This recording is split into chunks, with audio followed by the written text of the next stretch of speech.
All right, now that we've got some basics with integers and chars and input and output and how to compile, let's talk a little bit more about floating point numbers, specifically how to deal with setting the precision on these things. So, starting with my basic input file again, let's try a floating point number. So if I make a floating point number, let's do 1.2, 3, 4, 5, 6, 7, 8, 9, just to see what this looks like. And then I'll try just outputting that. By the way, if you haven't seen this before, this is commenting. If you put 2 slashes on a line, everything after the 2 slashes, it's commented. So for example, I could even just comment out part of a line. Whenever you're testing code and debugging it, it's always a good idea to comment out lines rather than deleting them, because then you have to retype them and you might type them wrong again the second time you enter them. Also, if you have multiple lines you want to get to comment out, such as I want these two, another way to do this is to /* and then to put */ when it's done, and that's a multi-line comment, and you can comment out as much of the section as you want.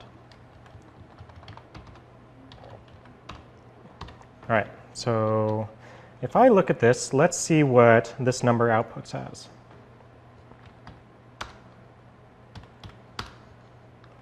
So 1.2, 3, 4, 5, 7. So it got to the 6 and then it rounded.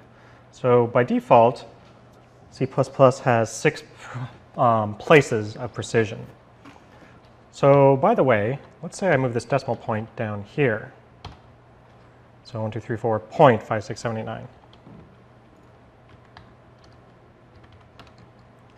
Notice that it doesn't have 6 places after the decimal. There are just 6 numbers displayed, regardless of where the decimal point is. So what if I want to change that? So let's say that I want to have just 3 places of precision. So what I can do is, up here, so let's just kill these 2 lines since I'm not really using them. So with cout, you can actually set the precision on it. So if I do this instead, notice that it uses scientific notation. So it shows 3 decimal points and then uses basically times 10 to the 3rd power, so times 1,000. So if I move this decimal point back to where it was,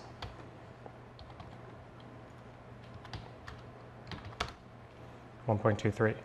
So that displays that many points of precision. All right, so one other thing I have to mention is that, let's say we have a number that is a floating point number that's something like this. So I'm going to do the 6 default points of precision for now. If I run this, notice that it removes the trailing zeros. If you actually want to keep the trailing zeros, you actually need to set that. So over here, after I do input, I need to do cout, set the formatting to that. And that'll show the trailing zeros. So now we get to see them again. And by the way, if you ever want to turn that off, you can unset them. So likewise, what I can do is unset that same thing.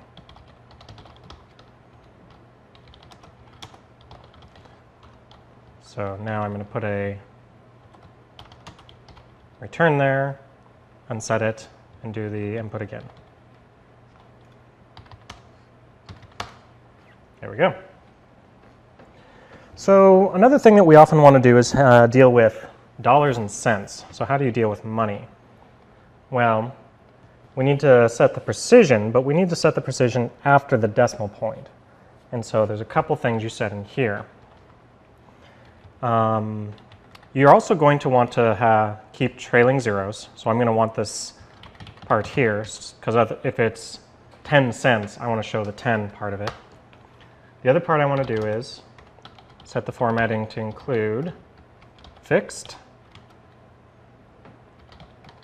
and float field.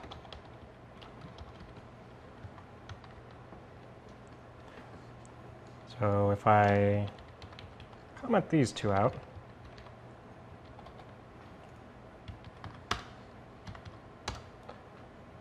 Oops, I should probably set the precision, shouldn't I? To 2.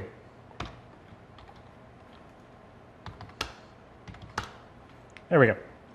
And just to be sure that this does work, let's try $100.20. So notice that it doesn't just do 2 points of precision, showing us 10 times 10 to the first. It actually shows us the whole thing and only uses 2 points of precision. So that gives you some idea of how to deal with formatting floating point numbers in the output.